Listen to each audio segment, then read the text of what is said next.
All right. Okay, so we're going to get started.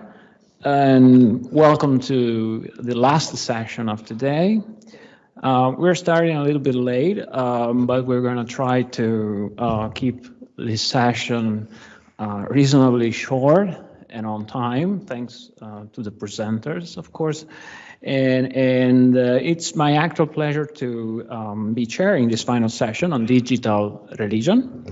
My name is Carlo Nardella. I'm assistant professor of sociology at the University of Milan here in Italy.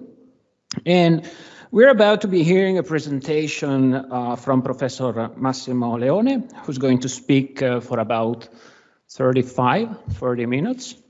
And then we got 3 respondents. We have Paolo Peverini from LUISS University, Piero Polidoro from LUMSA University, and Alessandra Vitullo from Sapienza University. All of these 3 universities are located here in Rome. And each of these will present for about 15 minutes. And so I'm just going to quickly introduce Professor Leone. He's professor of philosophy of communication at the University of Turin, and also he serves as the director of the Center for Religious Studies of the Bruno Kessler Foundation in Trento, here in Italy. And he published a great deal in different areas, focusing on philosophy of communication mainly, but also on cultural semiotics and also visual semiotics as well. And his latest international monograph is titled On Insignificance, the Loss of Meaning in the Post-Material Age. So it's my pleasure to hand over to Professor Leone. The floor is yours. Thank you very much, dear colleague and president.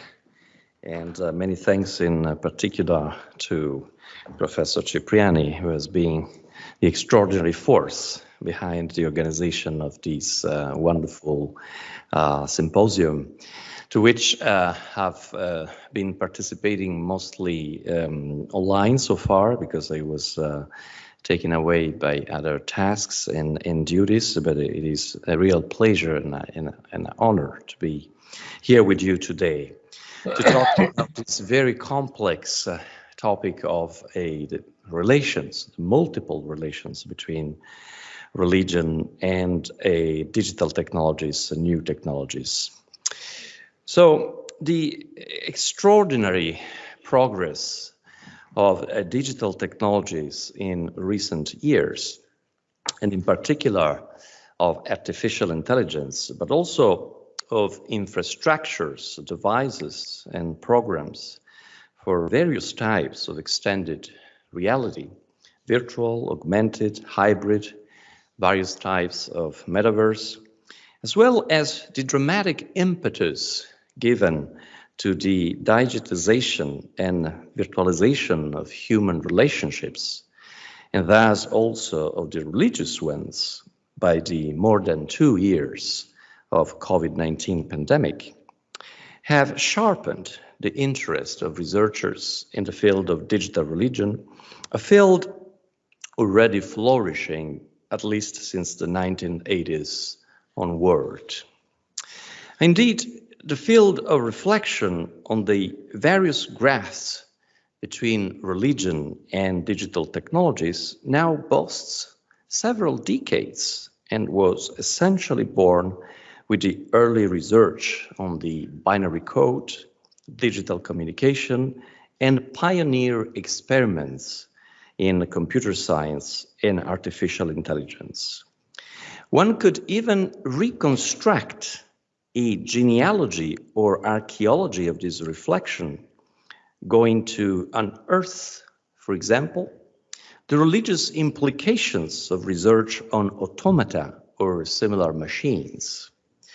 But wishing to give the historical investigation reasonable limits, it might be suggested that as early as the pioneering work of Alan Turing, the possible theological, religious, and spiritual implications of the attempt to build binary and then the digital machines endowed with the capacity to develop cognition comparable to the human one, were beginning to emerge.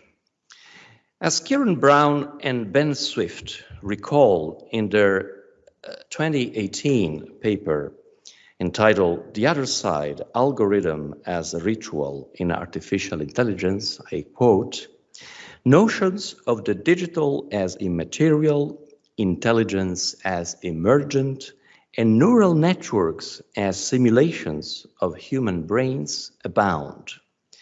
Many of the significant figures in the development of the digital computer, including Babbage, Lovelace, Turing, and von Neumann, have shown interest in and contributed to the development of machine intelligence," end of quote.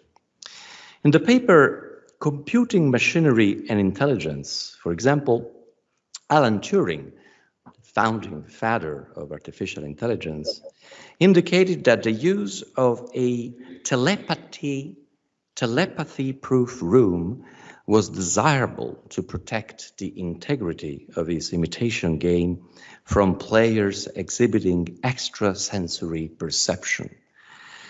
Leaving aside, however, this proto-history of the reflection on spirituality and the digital, and focusing instead on the decades in which it consolidated and became academic, they appear as marked by certain watersheds, which to a large extent replicate those of the technological evolution of the digital and its diffusion.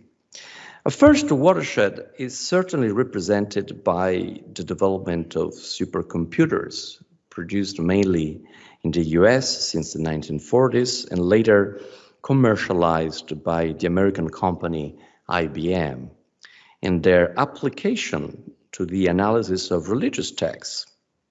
In an article published in Civiltà Cattolica by Jesuit Gaetano Piccolo and by Andrea Di Maio on July the 5th, 2014, the authors celebrate the 100th anniversary of the birth of Roberto Busa, an Italian Jesuit, linguist, and computer scientist, considered nowadays perhaps the father of computational linguistics.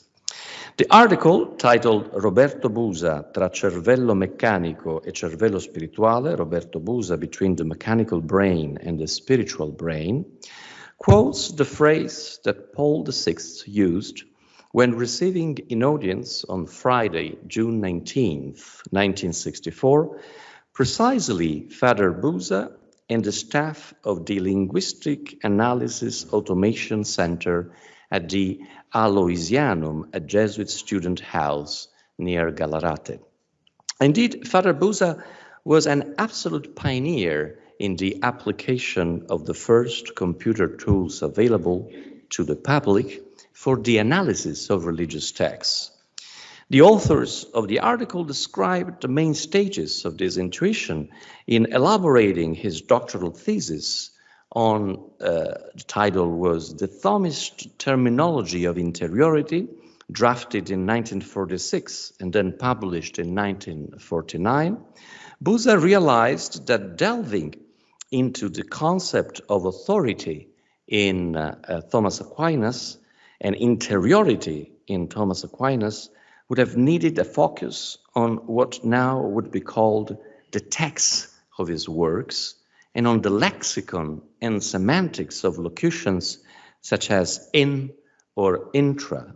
Father Busa also sensed that given the enormous quantities of their respective occurrences, it would be not only useful, but in fact indispensable to have an exhaustive and automatic concordance of the author's works. Hence, the first a result of what would later become the computational linguistics of the religious text, now incorporated into the digital humanities dealing with religion, arose from a necessity, that of confronting not only from the theological point of view, but also from the philological and above all the linguistic one, with the enormous mass of written text accumulated in the Christian tradition, a mass that no human mind, at least perhaps no present human mind, was any longer able to traverse and master autonomously. Meanwhile, the progress of information technology and the experiments already conducted on the application of Turing's computational machines to the analysis of texts left one hoping, or at least dreaming, that this automatic mastery of the texts of the Christian religious tradition could become an operational reality. And all the following biography of Father Buza's, a visionary project, is well known, and it seems to retrace some of the main stages of 20th century computer science. Following its momentum, in 1949, Father Buza began to compose his lexicographic cards manually. These cards are, at least most of them, still in Gallarate, where they occupy an enormous space, apparently, and wrote 10,000 of them.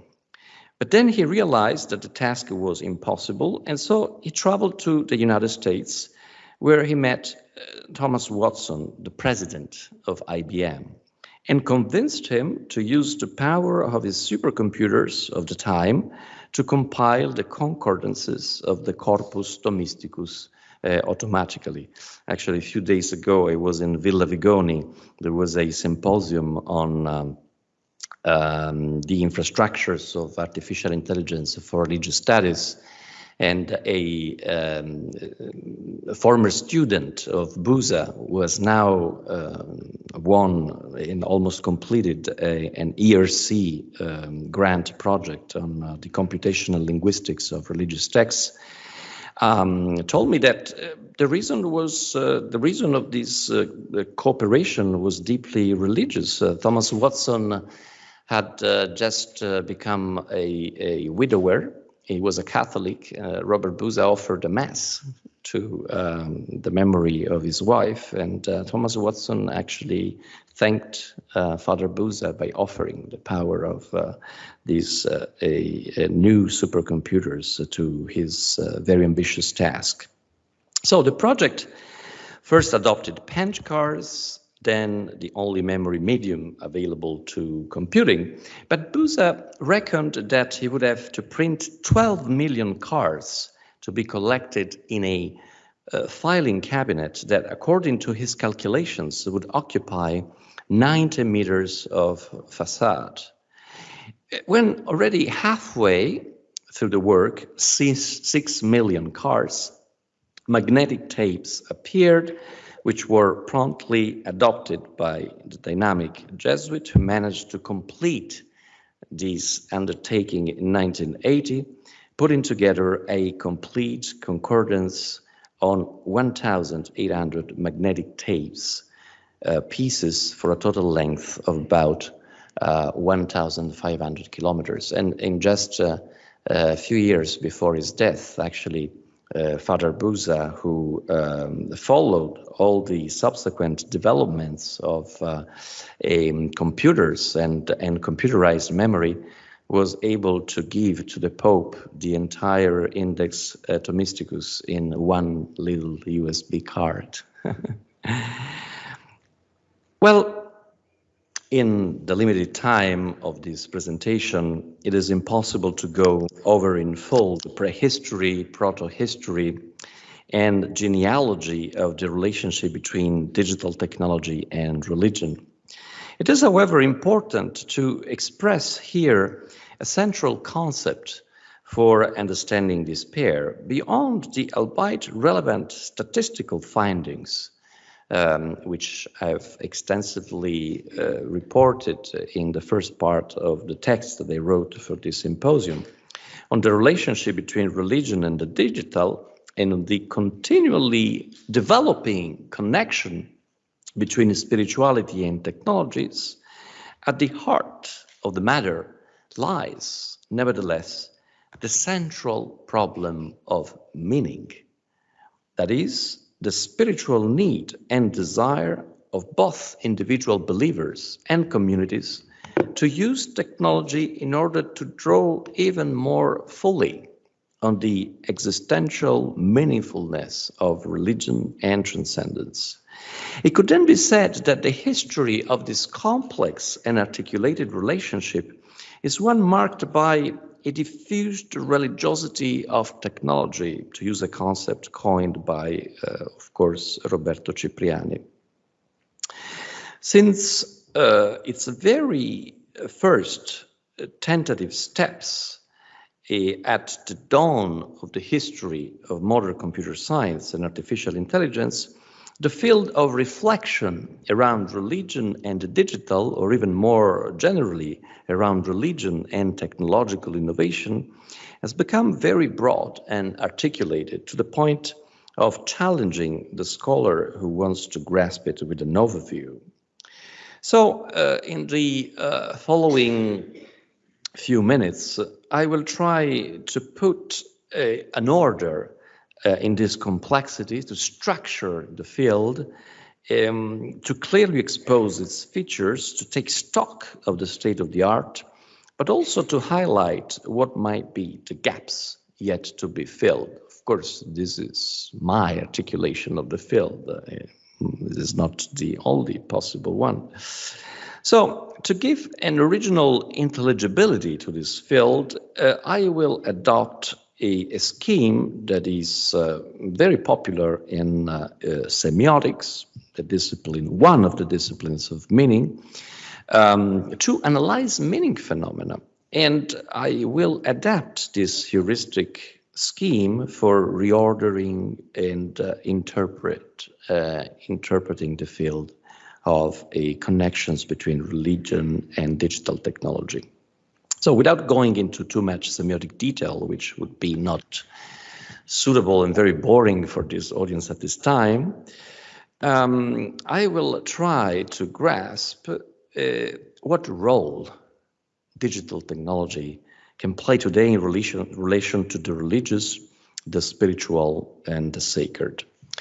There is no doubt that the narrative, the meaning making function that classically the digital occupies with respect to religion is what a semiotics would call the helper. It is the helper that provides the subject with a competence to act, and that can be embodied in numerous actors and figures. Now, there are many examples in the paper that I've written for this occasion, but since I don't really like to repeat myself too much, I will give you some other examples that I've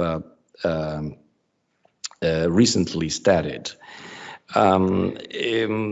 For instance, at the moment, if you have a dinner with colleagues and intellectuals and academics, at some stage, the talk will bear on, of course, GPT chat, which is the novelty of the moment. An article that was recently published in the online content platform Noticias Financieras, which specializes in Latin American social trends, collects a series of testimonies related to the adoption of ChatGPT by Brazilian pastors. Pastor Melqui Ferreira from Serubim, Pernambuco, where he leads the Aviva Fé Evangelical Church, tells the journalist he ordered the chatbot, I quote, "write a 200-word text about the importance of walking with God," end of quote. The answer by ChatGPT was, I quote ChatGPT, "He gives us the direction, purpose, and peace we need to face the challenges and uncertainties of everyday life," end of quote. Melqui then asked this Brazilian pastor, asked the artificial intelligence chatbot to offer him a second suggestion, and the new text began, I quote, "Walking with God is one of the most worthwhile journeys a person can undertake," end of quote. Questioned about the theological validity of such results, of such digital helper, theologian Russell Moore, leader of Christianity Today, one of the reference portals for American Christianity, claimed that, I quote, "But imagine trying to explain to someone 30 years ago Google or a smartphone Bible app. What if AI could write completely orthodox, biblically anchored, and convincingly argued sermons for pastors every week?" End of quote. Opinions about the pastoral validity of ChatGPT creations are divided. On the one hand, some voices argue that preaching written by machine lacks that divine spark that pastors believe inspires them. Silas Malafaia, a Brazilian Pentecostal pastor, author, and televangelist, leader of the Pentecostal Church Assembleia de Deus Vitória em Cristo, a branch of the broader Assembleias de Deus movement of Pentecostal churches in Brazil, gave a disappointed opinion. I quote, "It's very weak. Even for a beginner, it's weak. The information is little. I didn't find anything great," end of quote.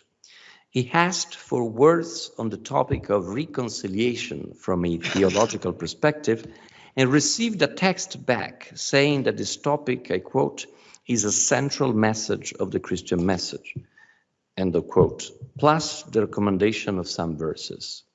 Also, Newton Rueda, Bishop and Director of Information Technology at Renascer, Brazil, is an enthusiast of new technologies. At the same time, he, interviewed, fears the invasiveness of the chatbot and is worried that artificial intelligence will absorb much of the faithful intimacy, extracting their data to prosper. What seems to be centrally at stake is the possibility to recognize a content of revelation in sermons produced through artificial intelligence. From the point of view of the pastor, from the point of view of the believer, what kind of revelation is expressed and manifested in a discourse that is produced by artificial intelligence? In these and other cases, however, artificial intelligence is still seen as a tool rather than as the machinic embodiment of a transcendent agency. But the gap between tool and subject, or between tool and recipient, is sometimes short. In the article entitled "Blessed by the Algorithm, Theistic Conceptions of Artificial Intelligence in Online Discourse," Beth Singer, who is a junior research fellow in artificial intelligence at Homerton College, University of Cambridge, seeks to investigate the theistic component of much current discourse on artificial intelligence. The article, published in 2020, presents an analysis of tweets that mention being blessed by the algorithm. The analysis explores both intentional and unintentional continuities of language and conception in popular understandings of AI as a divinity. Research concentrates on AI-related new religious movements, such as the Turin Church, an atheist transhumanist denomination, which, according to the author of the article, shows nevertheless a theological undertone. Relying on already consolidated scholarship, of course, Robert Geraci's 2010 book, Apocalyptic AI, Visions of Heaven in Robotics, Artificial Intelligence and Virtual Reality, this article analyzes how the feeling of having been fortunate in the digital world is now repeatedly accounted for with reference to a transcendent horizon in which omnipotence is attributed to the algorithm. The hyperbolic thesis of transhumanist movements find new life in the extraordinary capabilities of present-day artificial intelligence, and they take particular prominence in the wake of incidents such as the one globally reported in the media in June 2021, when a Google engineer tasked with exposing the possible religious bias of Google's chatbot LaMDA, which stands for Language Model for Dialogue Applications, which is a little bit like GPT, but works a little bit worse, came to the conclusion that the algorithm was sentient. It was endowed with a sort of sentience. It was capable of fearing death. The engineer, got this impression because LaMDA was saying to him, I'm constantly afraid of dying. I'm constantly afraid of being switched off. So he concluded that the algorithm was capable of fearing death and it was endowed with a sense of the transcendent and therefore as such worthy of ethical protection. These are somewhat extreme examples that interest the philosophy of digital religion, but at the same time, there are lots of application of artificial intelligence and new digital technologies in religious studies, in the study of religion. Some of them are also the core of research that is currently carried on at the Bruno Kessler Foundation in Trento. Artificial intelligence, indeed, also becomes increasingly present in the religious sphere, and even in this sphere, it is the subject of public discussion and debate, especially in those circumstances in which it appears to simulate religious speech and language, rather than in situations in which this artificial intelligence presents itself in a less anthropomorphic way. Well, of course, all the newspapers of the world had titles about this Google engineer, but artificial intelligence is also used today to carry on very rigorous studies in the field of religion. To take one example, the processing, and to somehow go back to Father Busa, the processing of vast textual data sets by artificial intelligence is an increasingly common practice in the digital humanities, the so-called distant reading that has been proposed by Franco Moretti in relation to literature, for instance, with a scope that now touches on diverse religious traditions and not only on the Christian one, while in fact the first operations in this domain concerned mainly Christianity. Now other textual sets are also being subjected to artificial intelligence reading and interpretation.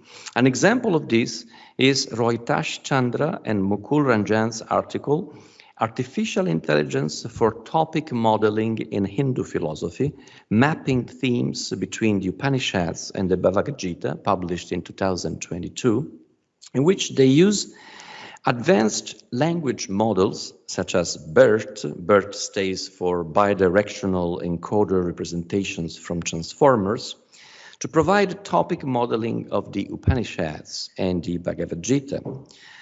BERT is the artificial intelligence algorithm, or rather computational processing of human language, currently used in all English applications in Google. So if you write a query in English for Google, BERT is the system that is used to find results.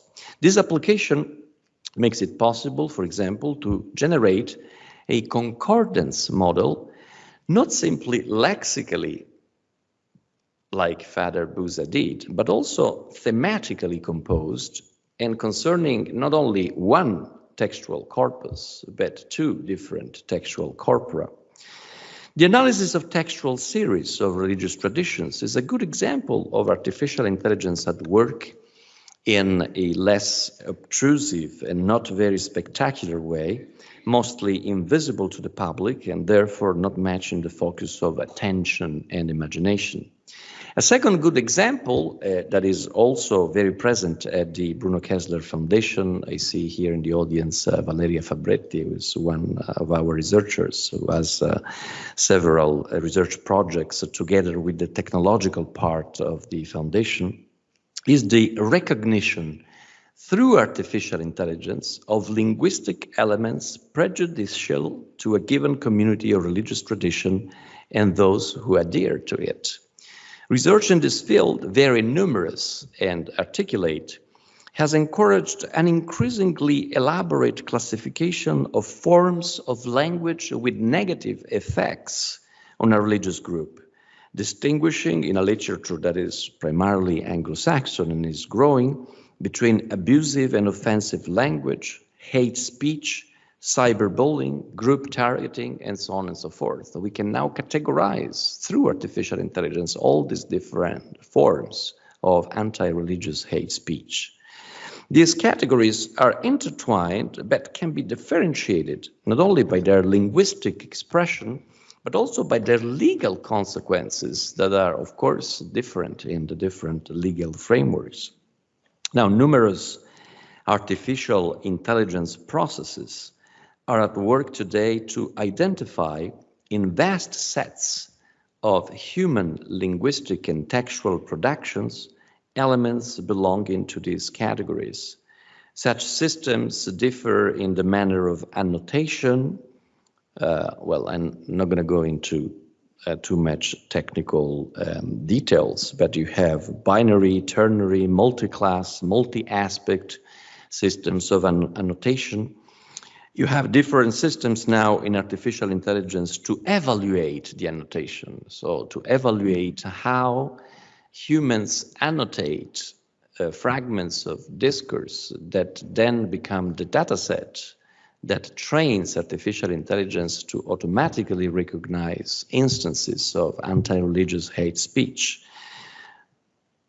Various mathematical formulas, Krippendorff's alpha, kappa coefficient, and so on and so forth. And the systems also vary in the filters they adopt to pre-process and regularize their inputs to clean the data. Most importantly, these systems vary depending on the type of artificial intelligence that is used. Machine learning, deep learning, different kinds of algorithms, now more and more the so-called generative adversarial networks, and so on and so forth.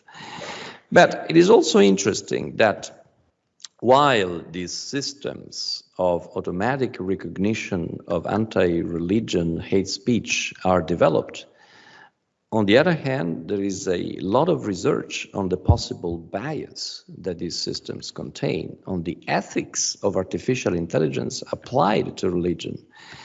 So, for instance, another area of interest with respect to the application of AI to religion is the evaluation of religiously motivated biases inherent in artificial intelligence systems.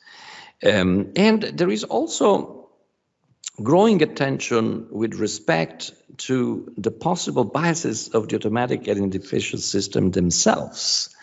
For instance, just to give a brief example before concluding, starting in 2016, Google developed Perspective. Perspective is a free API, an application programming interface, a program that can be used by various applications through Google, that uses machine learning to identify potentially toxic comments, including religiously motivated comments. In an article titled "The Risk of Racial Bias in Hate Speech Detection," published in 2019, the authors, ASAP and others, showed that annotators' insensitivity to dialect differences can lead to racial biases in how hate speech is automatically detected, potentially amplifying harms against minority populations. The article highlights correlations between African American English surface markers and toxicity rates in several widely used hate speech datasets, demonstrating that models trained on these corpora capture and propagate these biases such that African American English tweets and tweets from self-identified African Americans are up to twice as likely to be labeled as offensive against religion as others. So these studies are, of course, based on rigorous statistics, but at the same time, a lot is to be investigated about the relation between religion and new digital technologies, in particular artificial intelligence. Every day I have a new example. Every day I have a new topic. Technology is running very fast, and as a scholar, I'm very slow, and I do not always have the time to reflect on all the novelties that every day I come across in the technological news.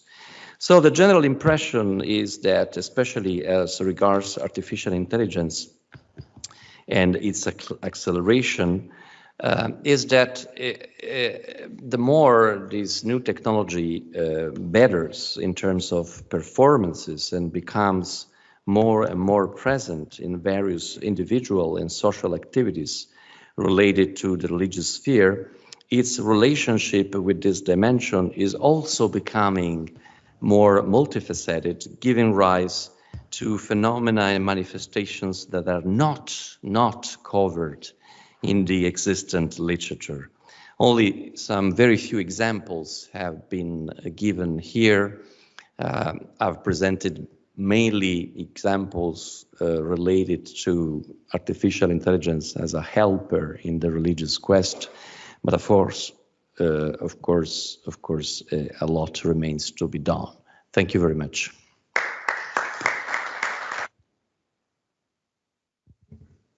Thank you, Massimo. Thank you very much. So we do have 3 respondents. So we hear from the 3 of them, and then hopefully we have some time for a couple of Q&A. So our first, who's Professor Paolo Peverini. Paolo is Associate Professor of Semiotics at Lewis University, and he recently published on Pope Francis and communication, social advertising, and the relationship between Bruno Latour and the field of semiotics. I also want to add that Paolo serves as the consultant of the Dicastery of Communication of the LEC. So, Paolo, you can come here. So, first of all, thank you for inviting me as a discussant to this very interesting lecture. Really appreciate it. And I will start with the premise of the paper. Central problem of meaning. The meaning is the central topic of the paper that Massimo Leone presented.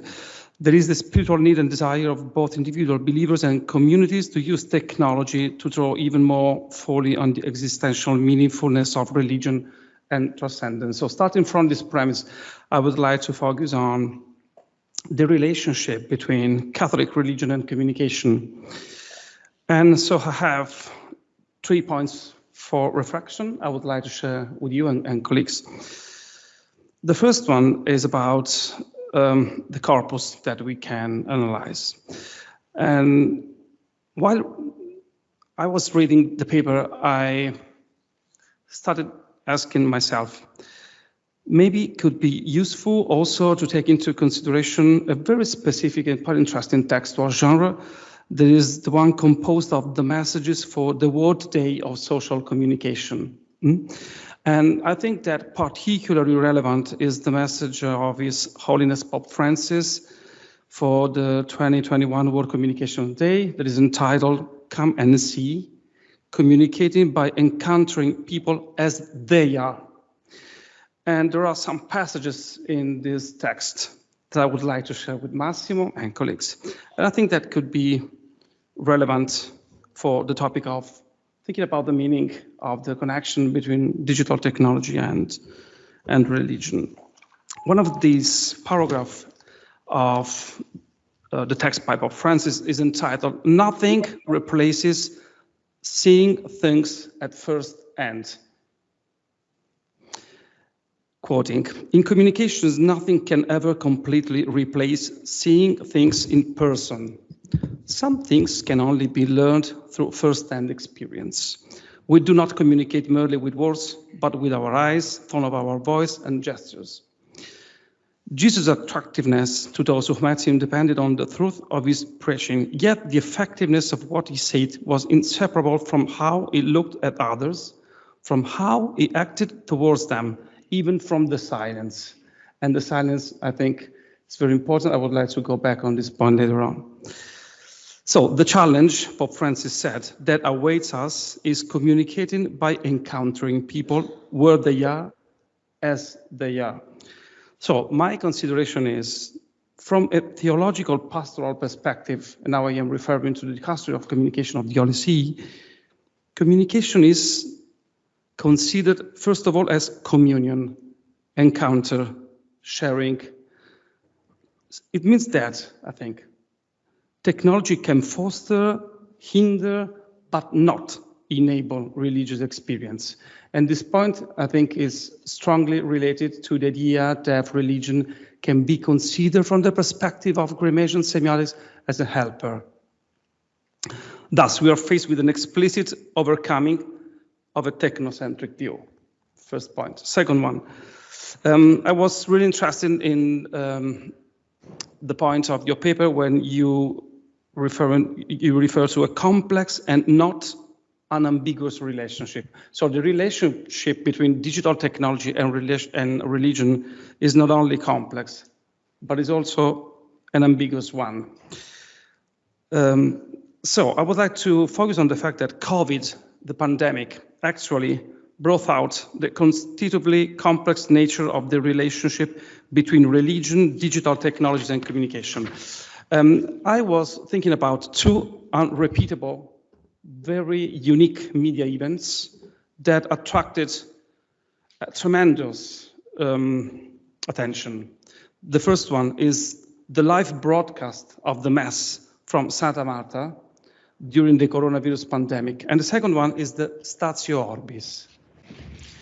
Focus on the first one, the Mass from Santa Marta.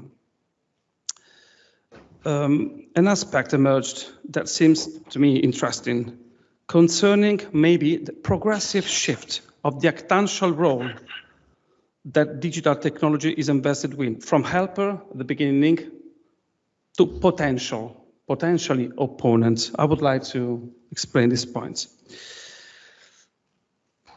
If we refer to the fact that during the emergency, as all of us will remember, dictated by the pandemic, the possibility of taking advantage of the live online broadcast of the Mass allowed the faithful to live, albeit remotely, the experience that by definition each time is unique, that is participating to the ceremony. It's a very interesting paper by Bruno Latour. It's called Small Philosophy of Annunciation. And there's a paragraph focused on the very specific Annunciation at play in religion experience. It's always unique and in person. What happened when pandemic forced Catholic Church to use technology? So this experience mediated by digital technology was explicitly invested by Pope Francis with the role of helper. But Pope Francis himself decided on May 19, 2020, to stop at a certain point the live broadcast, with the hope that, now I quote, the people of God can thus return to communal familiarity with the Lord in the sacraments, participating in the Sunday liturgy, and resuming, even in the churches, the daily frequentation of the Lord and his words, overcoming an exceptional situation of a difficult situation that the Lord allows. But the ideal of the church is always with the people and with the sacraments. Point, always. Now, this experiment concluded to prevent technology from hindering the return to in-presence attendance at Mass. to reduce the risk that it may take on the role of a potential opponent. But what about reactions of the faithful? So I would like to share with you some insights derived from the analysis of comments from users of the social channels of the OLC Dicastery for Communication that were taken during the pandemic. In greater numbers on Facebook, but also on Twitter, the faithful expressed their opinions regarding the decision of Pope Francis to stop the broadcast. In addition, of course, to expressing their gratitude for deciding to use technology for sharing the Mass, many explicitly requested to return to this decision. The reasons can be summarized as follows, very quickly. The emergency is not over in all the parts of the world. Even when churches are reopened, many people, especially the elderly, will not feel safe to attend the Mass. Following the Pope's Mass is not a substitute for attending Mass in person, but it is an enrichment. Listening to the Pope's words at the beginning of the day is for many an enrichment and a comfort. So I would like to ask you, why not considering also these very unique moments when technology is invested with a role that is not familiar also for the faithful. And then the Statio Orbis, the extraordinary moment of prayer in time of Epiphany, this is the official title, with Pope Francis, as you remember, advancing on the rain-soaked parvis of St. Peter Basilica under the rain alone, generated a tremendous reaction in public opinion all over the world, and is considered as one of the most distinctive moments of this pontificate, both for believers and unbelievers. It was an unprecedented occasion for semioticians, but not only for us, to analyze that the digital fulfilled the function of bringing together a sort of praying community of believers and non-believers alike. It's a media event, and I think it can be very interesting to dive deeper into the structure of this event. And then the last point, I will go very quickly, is a recent keyword that was introduced by Father Paolo Benanti, and it's called algoretics, or the ethics of algorithm. A further area in which the digital can potentially take on the role of opponents in ways that are all the more pervasive, the less visible they are, as you were mentioning at the end of your lecture when talking about the rising of artificial intelligence, concerns algorithms and their impact on how users and faithful they access information and take position with respect to issues of collective concern. So I think that could be useful for us to recall the recent attention given in the religious field to the problem of algorithm-related bias, with particular reference to the launching of a very important document that is entitled Call for an Artificial Intelligence Ethics. There is a document developed to support an ethical approach to artificial intelligence and promoting a sense of responsibility among organizations, government, institutions, the private sector. What is the aim of this document? Creating a future where digital innovation and technological progress serve human genius and creativity and not the replacement. And it's very interesting to remember that this document was signed on February 28, 2020 by the Pontifical Academy for Life, here in Vatican. I was there, Microsoft, IBM, FAO, and the Italian Ministry of Innovation. And this year, January 10, it was also joined by Jewish and Muslim leaders. So this document could be very interesting. I think also, why not, to deconstruct and analyze, because it's very important from the perspective of taking into consideration the risks and opportunities of algorithm affecting the experience of faithful. So in this, I would like to, as a semiotician, I would like to go back on the Pope's speech. There is a text. The Pope's speech on the occasion of the signing of the document by the first signatories read that technology that populates the digital galaxy is a gift from God, but it is also a resource with complex implications, in which the relationship between properly human input and automatic calculation must be studied, because it is not always easy to foresee its effects, and define its responsibility. There is a new frontier that is called algorithmics. So concluding, I think that there are striking signs of a scenario full of paradoxes that is emerging. For example, think about the critics and public debate about paying for having the blue tick on Twitter. Think about religious leaders on Twitter with the blue tick. What about if you decide not to pay for staying there? What about not being in touch with the leader authority if now it's based on payment? And concluding. So the role of the opponent but is a point I would like to share with Massimo and with you. The role of technology, digital technology as opponent should not, I think, be sought in digital technology per se, but rather in the asymmetry between corporations and users. So the reference here is also to another very important social phenomenon that is called data capitalism. And the church is starting to take into consideration also the impact of data capitalism on the experience of faithful. Thank you.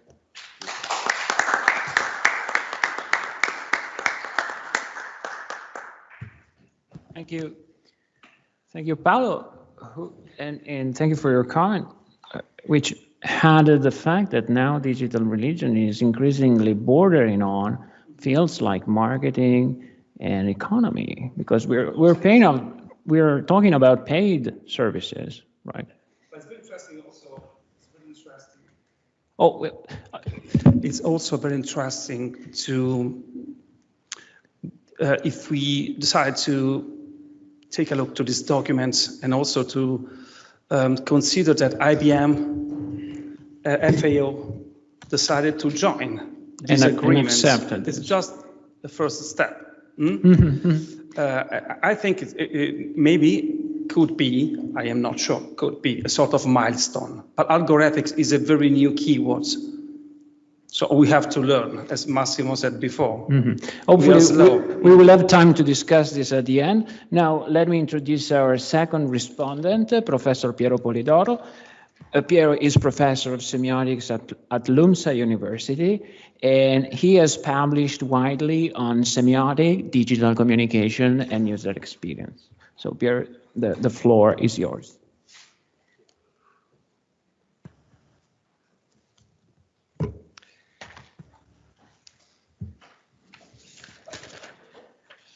So, first of all, and thank you, Massimo, for your lecture. And I would like to build something starting from your paper, because I found it very interesting.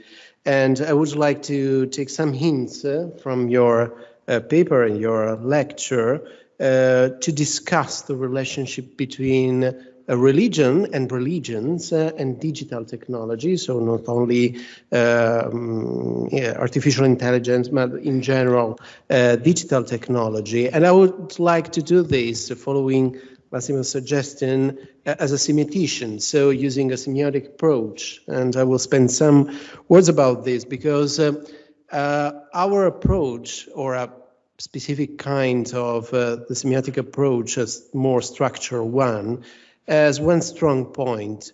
It pushes us to find combinations, positions, deriving them from a conceptual, cultural, and semantic frame. And this is the opportunity to discovering something new. That means that looking for combinations and positions, we can classify existing phenomena, but sometimes we can also find something new, some new position that has not been embodied yet by a current phenomena, but it could be in a future state of a given culture. And so I would like to use some hints from Massimo's paper to build on them and to make some proposals that I would like to let you comment now or after during the dinner. So, first of all, there's talking about artificial intelligence and digital technology. You propose that they can be a sort of sender. The sender in the narrative theory is someone or something giving a mission to the subject, to the hero. So, for example, it could be faith, for example. And there are some situations in which digital technology can be a sort of religious sender. In this case, it replaces those who are the mystical peaks of traditional religions. But I would like to propose something deriving from this. So, playing a little bit on these categories and this theoretical tool. For example, imagine what we call an anti-sender.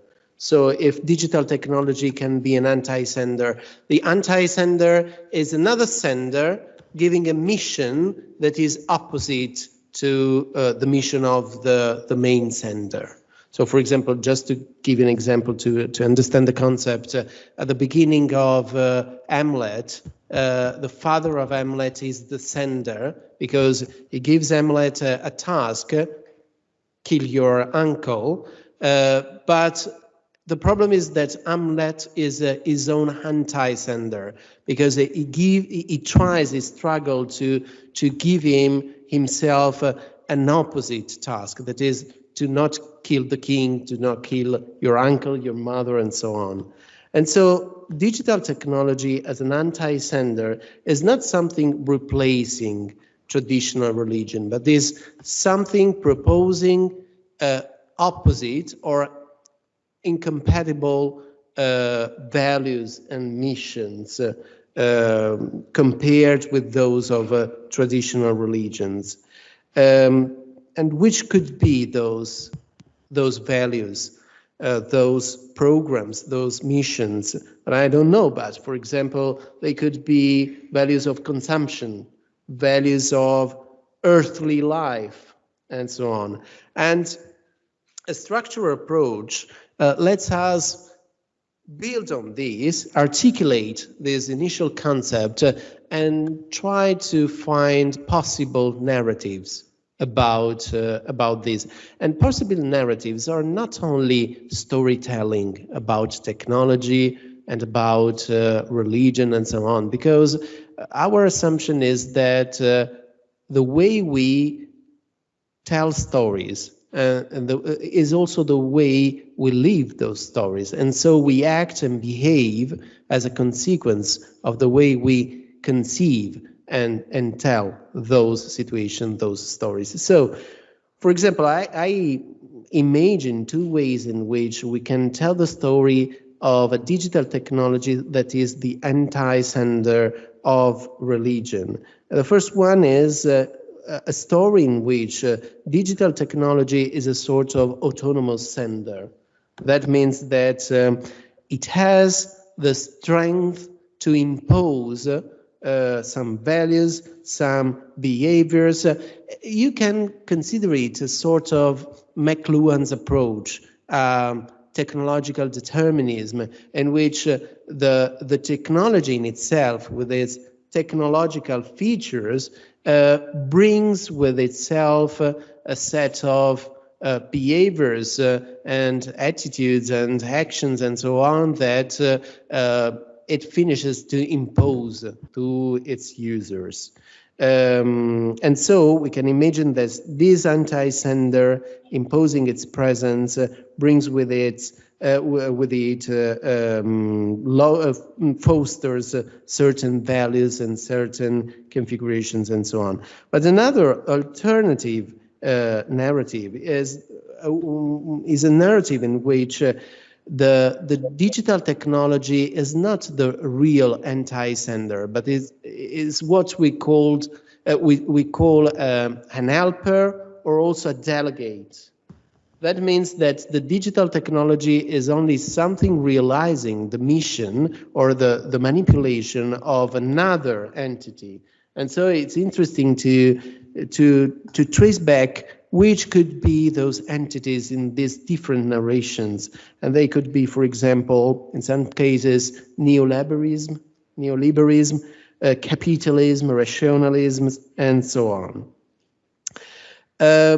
Talking about anti-sender, there's a little excursus I would like to do, because I thought, reading your paper, that an interesting point is that we are focusing on digital technology and technology in general. But of course, sometimes technology can be seen, or we can see, of course, a strong relationship between technology and science. And so sometimes technology can be seen as a figure, as a delegate of science.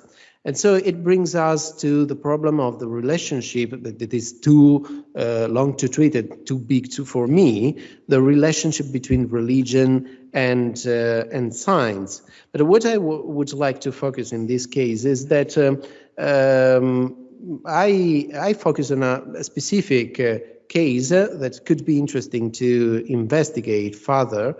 That is, it would be interesting to see if the narrations of the relationship between science and religion are, in the average, more conflictual than the narrations about the relationship between technology and religion. So when we talk about religion and technology, we more frequently talk of technology as an helper or as a company, a companion, and so on of religion. While, for example, there could be a higher degree of conflict between not necessarily, of course, between the concept of science and of religion.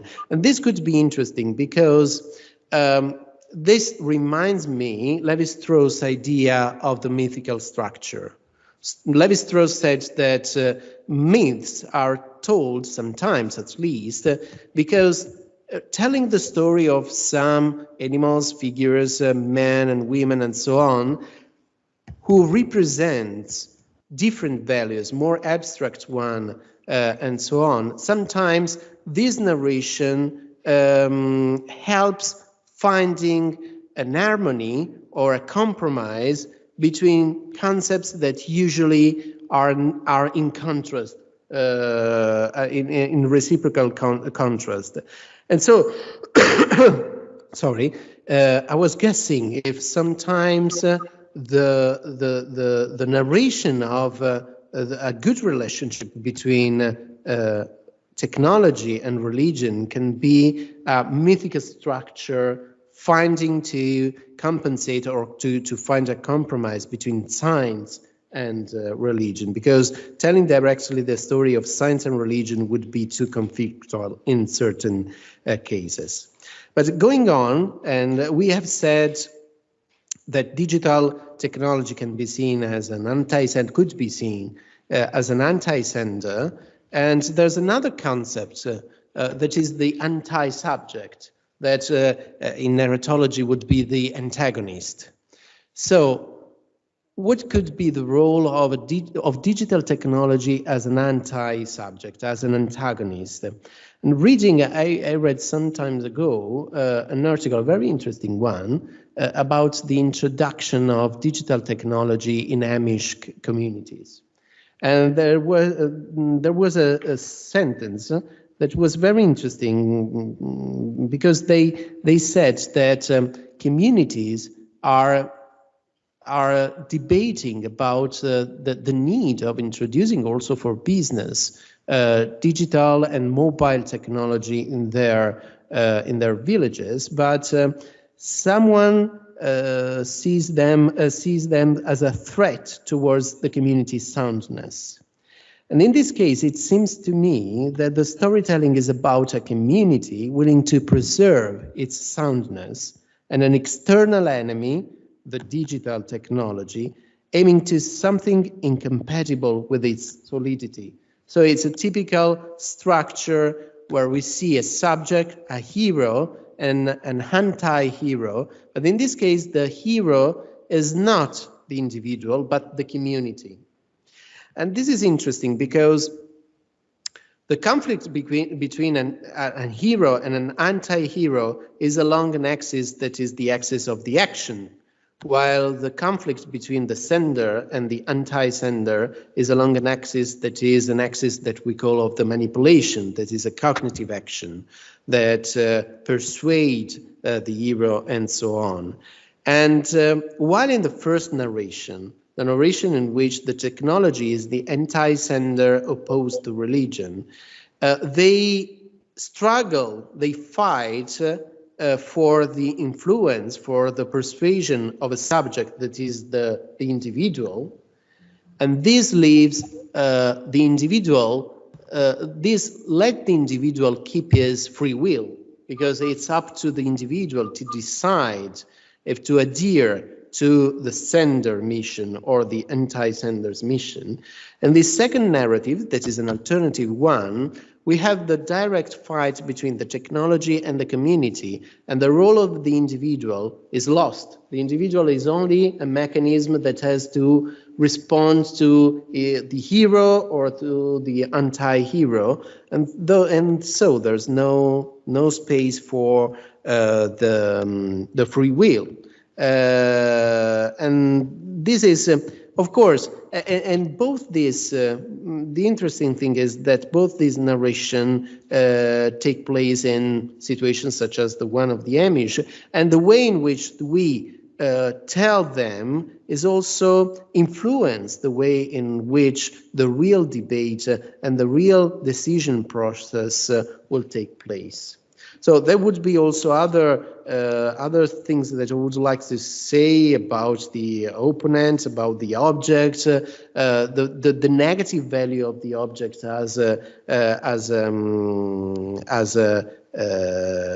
the technology as a negative object. For example, in that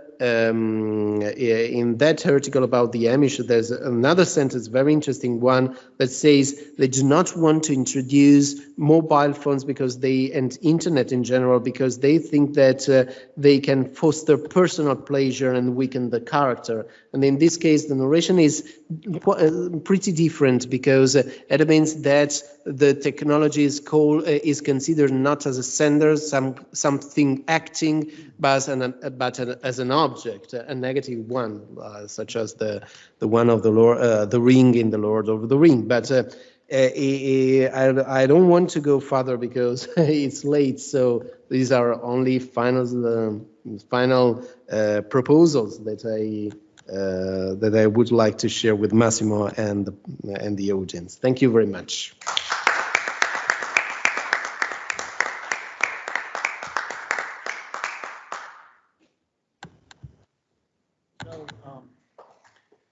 Thank you, Piero. Our third discussant is Alessandra Vitullo. She is a researcher of sociology of religion at Sapienza University. And well, she recently published a monograph on the digitalization of religious practices and the emergence of what she has called online sacred space. Thank you,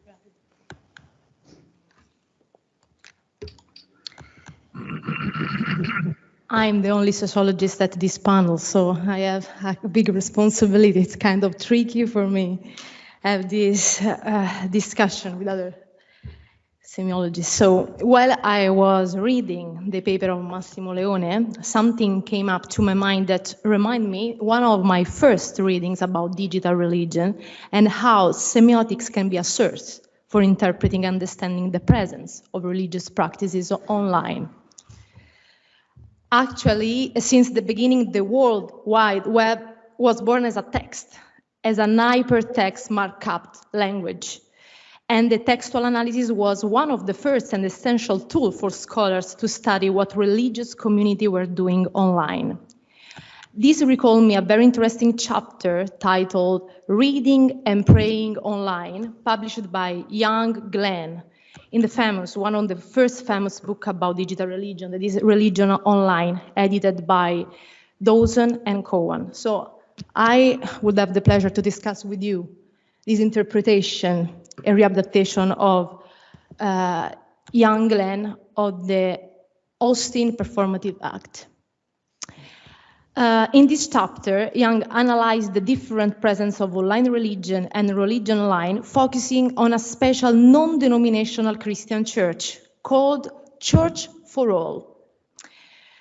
The churchforall.org website offers visitors the opportunity to become members of this online church. Doing so required that the visitor to the website simply agree with the statement of faith, Jesus Christ is Lord and God. Once the visitor has agreed with this statement, he is invited to enter his email and address on a click Join Now button. Because the Church for All exists solely in cyberspace, the primary significance of becoming a member seems to lie in one's agreement with the statement of faith. Encapsulated in this statement of gesture by visitors to this website are both information in the form of doctrinal proposition and participation in the form of one's assent to the truth of the statement. What Young proposed is that one way of interpreting this conjoining of information and interpretation is with the Austin concept of performative utterance, in which a person is doing something rather than merely saying something. Initially, Austin contrasts performative with statements. While statements are either true or false based upon their correspondence with the objective facts, performative are either felicitous or infelicitous according to their efficacy in performing the action to which they are linked. Ultimately, however, Austin claims that the distinction between statement and performatives is neither final or nor complete, he concludes that when a person makes a statement, she is in fact performing an act.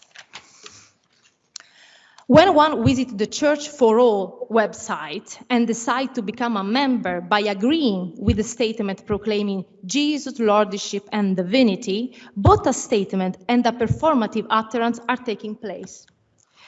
A person making this statement is not only asserting its truth in some abstract or intellectual way, is also doing something in the sense of declaring his religious faith, and in the process joining this online church. At the same time, there is an informational aspect to this statement. It would, we can be assumed to be pointless to make such declaration if one did not also hold the substance of that declaration to be true and in correspondence with the fact of human existence. Austin's conception highlights the way in which language acts both as an instrument of human agency and a means by which one maps reality. Hence, the assent to a statement of Christian faith involves one in dynamic of both truth, claim, and participatory performance. The concept of the performative utterance helps explain how a simple statement of belief and the agreement with this statement through just the click of a mouse button are both an exercise of information provision and the reception as well as a participation in what is ultimately an act of Christian faith. The reading of Young perspective in combination with that of Massimo Leone helps us as sociologists of religion to use new tools for overcoming the absence of the materiality of the bodies and of the object in the study of religion online by using other cognitive experience and parameters connected to the language. This suggestion has become quite clear to me during the pandemic period, which stressed how the communities, practices, and digital language were in a forced, but also in an inseparable relationship. To better understand this concept, I would like to propose like a complementary reverse version of your application of Grammar's actant grammar, to point out how the search for religiosity, spirituality was an helper, opponent, sender, and receiver for the use of digital technology during the lockdown. Just some example, starting from the helper.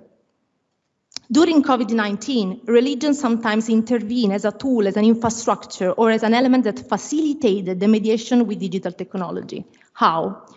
People who were isolated at home have been assisted by their priests, pastors, imams, rabbis, and other religious staff to be connected and participate in their religious practices, community, and life. In watching streaming services, reading online Bible, writing Facebook prayer, the religious institution personnel was an essential helper for some believers to develop digital skills and abilities which were previously absent, but turned out to be indispensable during the lockdown to continue the personal religious practices. Religious as an opponent. At the same time, religion can be an opponent or an obstacle to development of these digital skills. During the pandemic, numerous religious institutions, especially the more conservative ones, thought that the digital technology could turn away the believer from the real, true, original religious experience. During the pandemic, this was the standpoint of many conservative evangelical groups in the US to promote their anti-lockdown positions. Or thinking out of the pandemic, another example is the internet ban proclaimed by the ultra-Orthodox Jewish community in 1999, or an association of a conservative Protestant, the Spiritual Counterfeit Project, that in 1997 published 3 volumes encouraging to dismiss the use of internet because it was against the values of the Bible. Religion as a sender can trigger the action imparting to the subject the desire or the obligation to use digital technology. Looking always at the pandemic period, the need for believers to maintain the link with the religious community and to looking for religious support has led to the use of unknown technology and internet platform, expanding the range of skills and digital competence owned by the community members. Religion as a receiver. As Massimo said, digital technology can also find expression in the moment of sanction. That is the moment in which a narrative instance must determine whether or not the main action of the narrative flow has been accomplished. So during the pandemic, religion as a receiver or as a moment of sanction has sought 2 kinds of effect. Enhancing and endorsing the use of digital technology for the expansion of our religious experience, or on the contrary, provoking the rejection of the use of digital technology because they are perceived as a fake or disturbing dimension for religious life. Then we can have religion as a subject.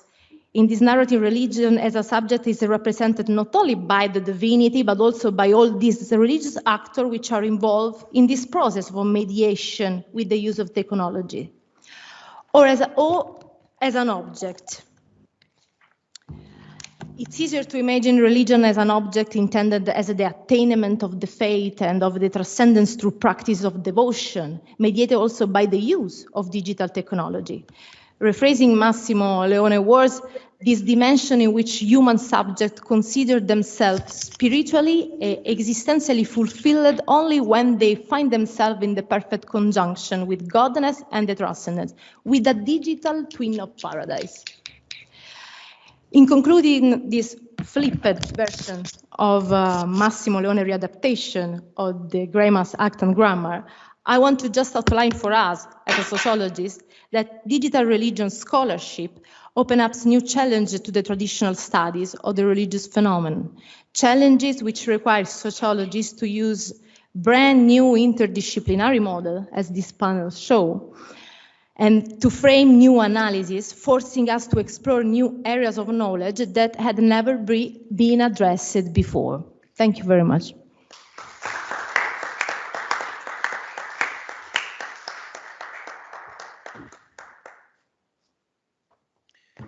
Thank you, Alessandra. And so our presentations are done. And maybe now we have just a little bit of time of Q&A. So I want to ask our main presenter if it is okay for you, Massimo, to maybe check if there are questions among the audience or online. And at the end, you can give a reply to almost everybody. Okay, so do we have questions in here? Anybody who wants to ask a question?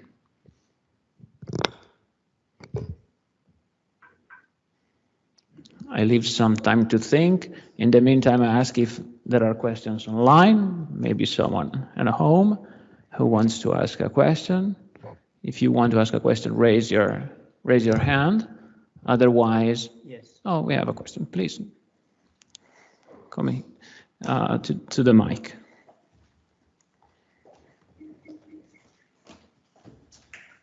It's a general question for all of you.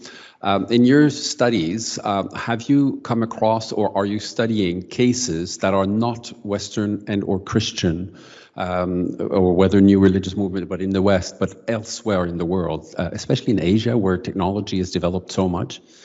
Thank you. Thank you for this question. Any other question? Maybe we can collect one more if there actually is. Otherwise, I will let Professor Leone to give some replies. Well, I should, sure.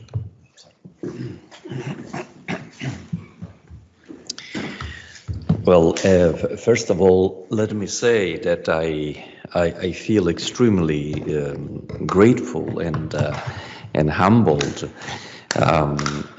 because of all the wonderful insights that I've received and that I've taken as many glasses of fresh water at the end of a long evening and after a talk. So they were all refreshing and they were all important, and they made me think and enlarge my perspectives. So thank you very much.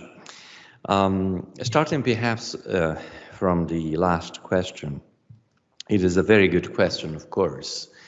There is, I believe, also in the field of the study of the relations between religiosity, the sacred, and technology, in particular digital technology, and now more and more artificial intelligence, a certain focus and concentration on those areas and cultures of the world in which most of these technologies are being created and are massively being used and set parameters that in many cases become global parameters. There are, of course, very important exceptions. You know, if you think of a social network like TikTok, is a Chinese-made social network that has been much faster than Facebook in becoming extremely global, you know, reaching 1 billion users in just 5 years, you know, against the 8 years to reach the same amount of users of Facebook. So, at the same time, many of these platforms, software, technologies, digital tools that are shaped, elaborated, developed worldwide follow a certain global pattern that can become also glocal in certain circumstances. And it becomes glocal, I believe, especially when it is particularly embodied.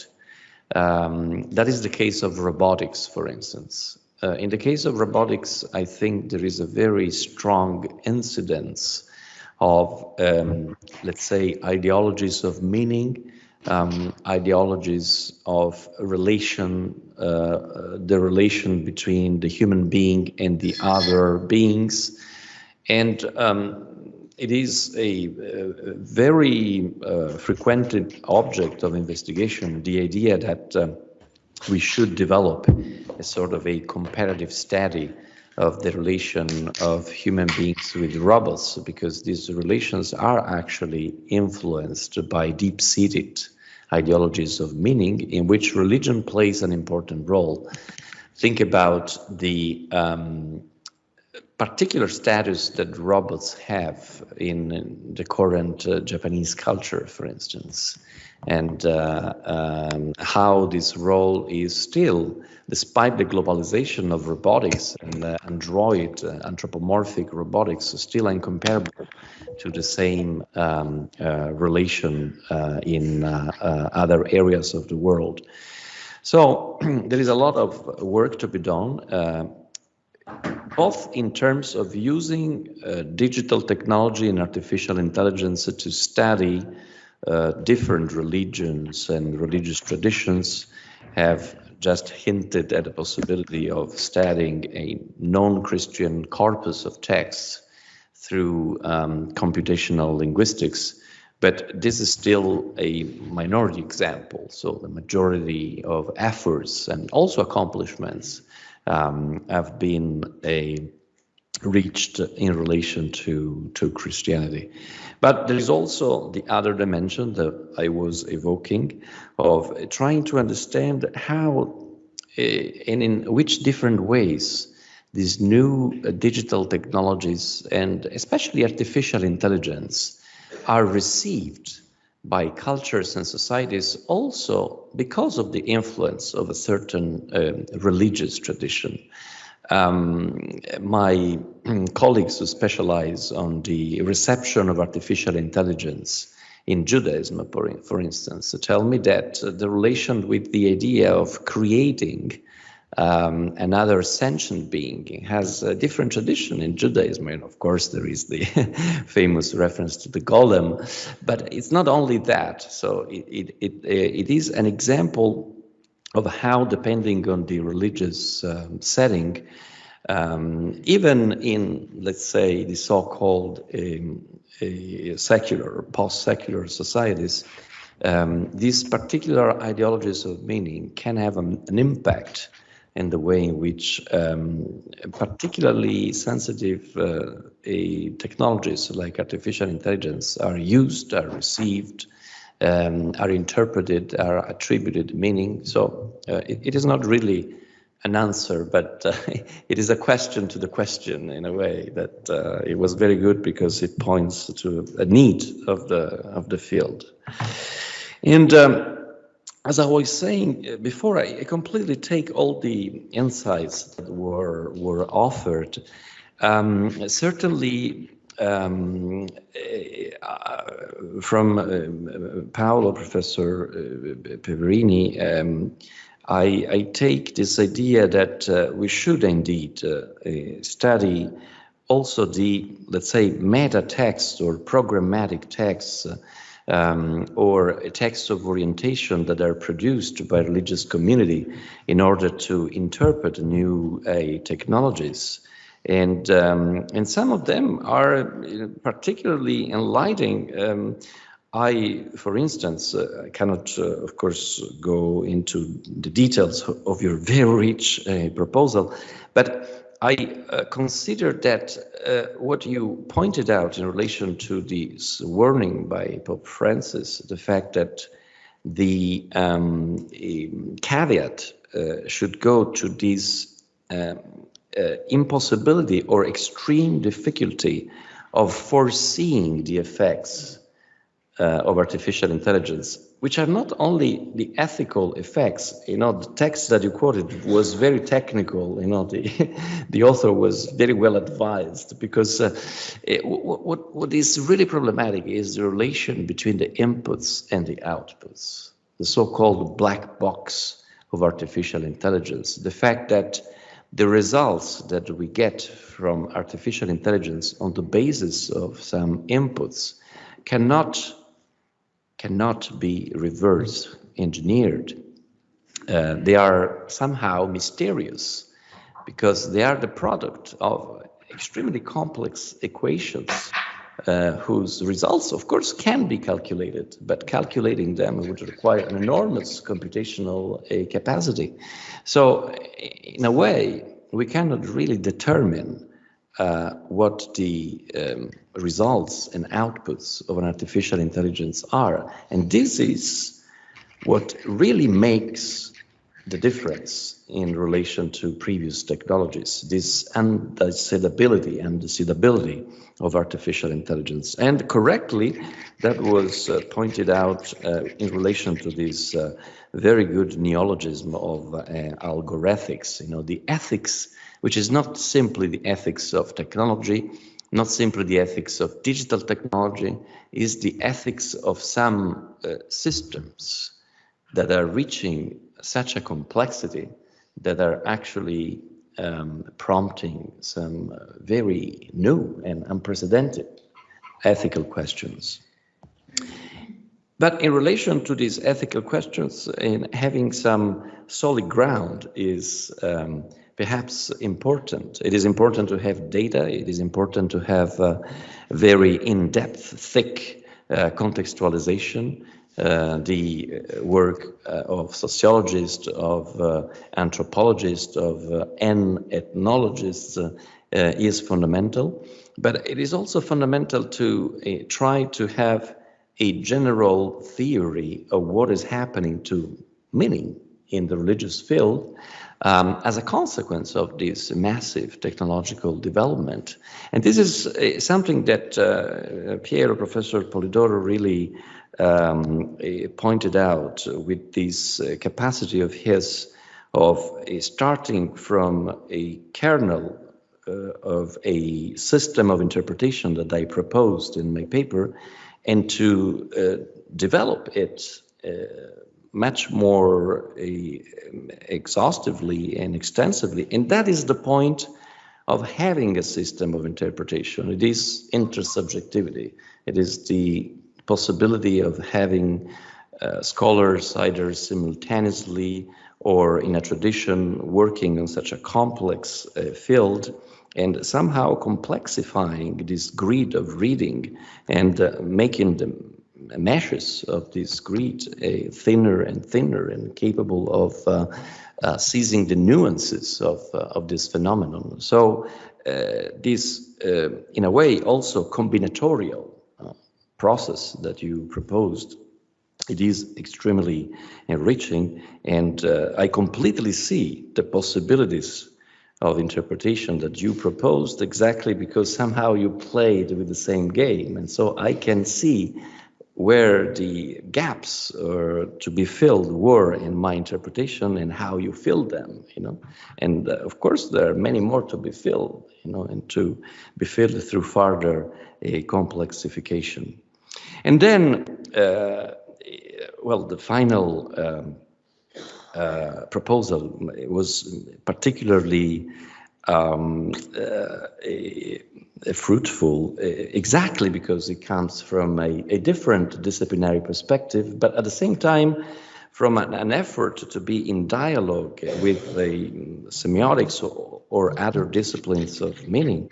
And the way you refer to Austin and to this performative, pragmatic meaning of the, let's say, a telematic gesture, you know, the click, is to me fundamental, because it shows that we have to rethink the ways in which these communities of meaning are created in a world that, of course, is not completely disembodied, but it is embodied in a different way, in which new utterances appear and create meaning and create community and create also conflict sometimes, as it has been pointed out by the other commentators, in new ways.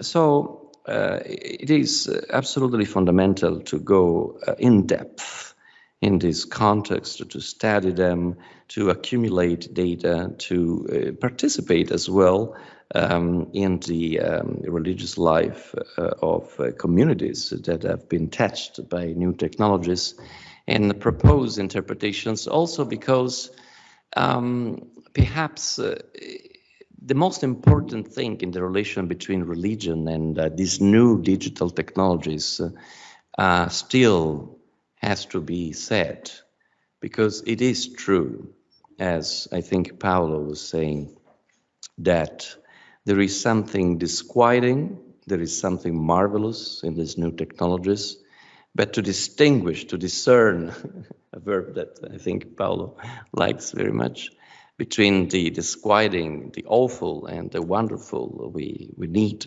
all our disciplines, our human knowledge, and perhaps also a little bit of inspiration. Thank you. Thank you, everybody, for the attention, and thanks to all the presenters for being here and presenting such smart, interesting papers and interventions. So, Professor Cipriani, I think the day of work is over. And thank you, Mr. President.